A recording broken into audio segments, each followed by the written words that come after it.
Hi guys, welcome to Harsha talkies YouTube channel. నేను మీ హర్ష. ఈ రోజు మీకు ఈ వీడియోలో చాలా మందికి ఉండే కన్ఫ్యూజన్ అయితే నేను క్లియర్ చేయబోతున్నాను గైస్. ఆ కన్ఫ్యూజన్ ఏంటి అని అంటే పైథాన్ నేర్చుకోవాలా, జావా నేర్చుకోవాలా? చాలా మందికి ఎవరైనా కానీ ఒక ప్రోగ్రామింగ్ లాంగ్వేజ్ నేర్చుకోవాలంటే ఈ కన్ఫ్యూజన్ అనేది 100కి 200% అనేది ఉంటుంది గైస్. ఈ వీడియో చూస్తే మీకైతే ఒక క్లారిటీ వస్తుంది. కాబట్టి ఈ వీడియోని లాస్ట్ వరకు చూడండి. ఎవరైనా మన ఛానల్ని కొత్తగా విజిట్ చేసినట్టయితే సబ్స్క్రైబ్ అయితే చేసుకోండి, అలానే షేర్ అయితే చేయండి. ఇంకా లేట్ చేయకుండా మనం ఏ ప్రోగ్రామింగ్ లాంగ్వేజ్ నేర్చుకుంటే బెస్ట్ అని చెప్పి మీకే ఒక క్లారిటీ ఇవ్వబోతున్నాను. ఫస్ట్ ఆఫ్ ఆల్, పైథాన్ అంటే ఏంటి, జావా అంటే ఏంటి, సి అంటే ఏంటి, C++ అంటే ఏంటి, ఇవంటే తెలుసుకోండి. ఇవంతా ఒక బ్యాక్ అండ్ ప్రోగ్రామింగ్ లాంగ్వేజెస్. ఈ బ్యాక్ అండ్ ప్రోగ్రామింగ్ లాంగ్వేజెస్ అంటే ఏంటి అని అంటే మీరు ఒక కంప్యూటర్తో మాట్లాడాలి అంటే నాకు ఇది చెయ్యి, అది చెయ్యి, ఆ వర్క్ చెయ్యి, ఈ వర్క్ చెయ్యి, నాకు చెప్పిన మీరు ఏదైనా ఒక వర్క్ అసైన్ చేస్తే అది కంప్లీట్ చేసి ఇవ్వాలి. మీరు లేనప్పుడు కూడా అది వర్క్ చేయాలి. మీరు ఉన్నా లేకపోయినా కానీ అది వర్క్ చేసేలాగా మీరు ఒక సిస్టమ్ని డిఫైన్ చేశారు అని అంటే అది ఒక ప్రోగ్రామింగ్ లాంగ్వేజ్. ఫర్ ఎగ్జాంపుల్, మీరు ఒక ATM మిషన్ తీసుకున్నారనుకోండి. దాంట్లో ఆల్రెడీ ప్రోగ్రామ్స్ అనేది రాసేసి ఉంటారు, అవునా కదా? ఎవరైనా వెళ్ళొచ్చు. స్టెప్ ఆఫ్ ఇన్స్ట్రక్షన్స్ ద్వారా అది వర్క్ అవుతుంది. ఆ ఇన్స్ట్రక్షన్స్ తీసుకొని ఇన్పుట్ అనేది తీసుకొని అవుట్పుట్ అనేది జనరేట్ చేస్తుంది. ఈ ప్రోగ్రామింగ్ అనేది ఎలా డెవలప్ అవుతుంది అని అంటే using of back and development. Java కానీ, పైథాన్ కానీ, సి కానీ, C++ అంటే ఈ ప్రోగ్రామింగ్ ఉపయోగించి అలాంటి సాఫ్ట్వేర్ అనేది వాళ్ళు బిల్డ్ చేస్తారు, ఓకేనా? మీరు ఏ ప్రోగ్రామింగ్ అయినా కానీ నేర్చుకోవచ్చు. కానీ మెయిన్ డిఫరెన్స్ ఎక్కడ ఉంటుంది అంటే మనం పైథాన్ తీసుకున్నాం అనుకోండి. పైథాన్ సింటాక్స్ అనేది డిఫరెంట్గా ఉంటుంది, ఇండెంటేషన్ అనేది మెయింటైన్ చేయాల్సి వస్తుంది, సెమీకాలన్ అనేది మనం వాడం. అదే జావాకు వచ్చినప్పటికి పైథాన్లో, జావాలో 100కి 100% మనకి సింటాక్స్ అనేది మారిపోతుంది. కానీ జావాలో సింటాక్స్ చూసినట్టయితే మనకి సెమీకాలన్స్ ఉంటాయి, అలానే మనకి ఫ్లవర్ బ్రాకెట్స్ అనేది మనం మెయింటైన్ చేస్తాము. ఈ విధంగా Java syntax, C syntax, C++ syntax అనేది ఒకేలా ఉంటుంది. ఇప్పుడు మనం ఫర్ లూప్ చూసినట్టయితే మనము ఇనిషియలైజ్ చేస్తాము, అలానే ఇంక్రిమెంట్, డిక్రిమెంట్, అలా 3 కండిషన్స్ ఉంటాయి. ఇలా పైథాన్కి వచ్చినప్పుడు మనకి ఆ కండిషన్స్ అనేది ఉండదు.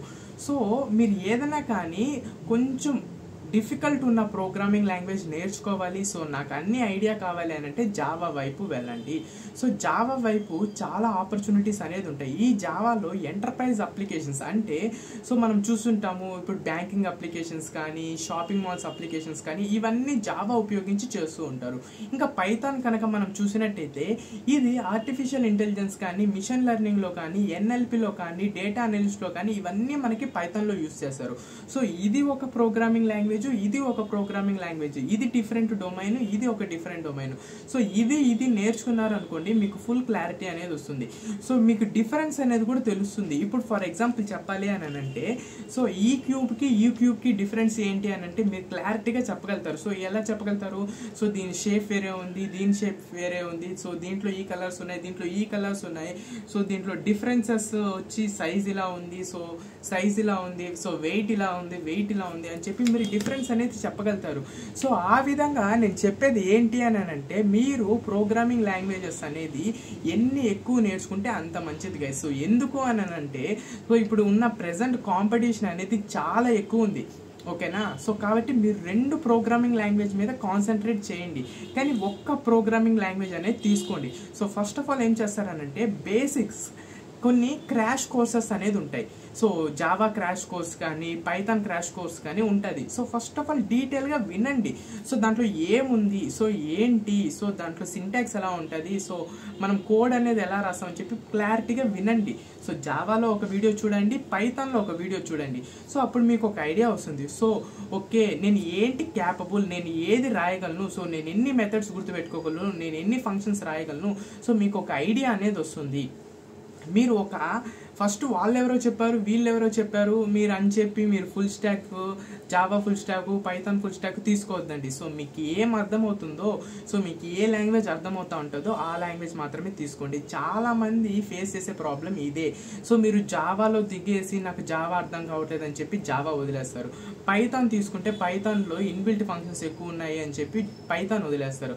సో అందుకే డీటెయిల్ ఇన్ఫర్మేషన్, ఫర్ ఎగ్జాంపుల్ చెప్పాలి మన భాషలో అని అంటే, ఒక ట్రైలర్, మనం ఒక మూవీ ట్రైలర్ చూసి మనం నచ్చుతుందా లేదా అని ఎలా చెప్పగలుగుతాము.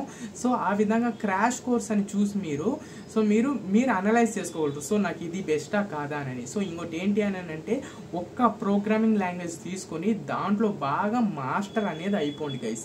సో జావా తీసుకుంటే జావా మాస్టర్ అయిపోవాలి, మీరు పైథాన్ తీసుకుంటే పైథాన్ మాస్టర్ అయిపోవాలి, సి తీసుకుంటే సి మాస్టర్ అయిపోవాలి, సో C++ తీసుకుంటే C++ మాస్టర్ అయిపోవాలి. సో ఏదైనా ఒక ప్రోగ్రామింగ్ లాంగ్వేజ్ అయితే తీసుకోండి. సో నన్ను అడిగితే, సో నేనైతే జావా నేర్చుకుంటున్నాను, పైథాన్ నేర్చుకుంటున్నాను. సో వీటి మీద మీకు డీటెయిల్గా కోర్సెస్ కావాలి అని అనుకుంటే మన ఛానల్ని సబ్స్క్రైబ్ చేసుకొని, so comment yes bro I will support అని చెప్పి కామెంట్ చేశారనుకోండి, ఖచ్చితంగా నేను ఫుల్ స్టాక్ మీద, అలానే ఫ్రంట్ ఎండ్ మీద, బ్యాక్ ఎండ్ మీద మొత్తం కోర్సెస్ అనేది నేను మీకు క్లియర్ కట్గా అయితే ఎక్స్ప్లెయిన్ చేస్తాను గైస్. ఓకే కదా గైస్, వీడియో చూసారు కదా, జై హింద్.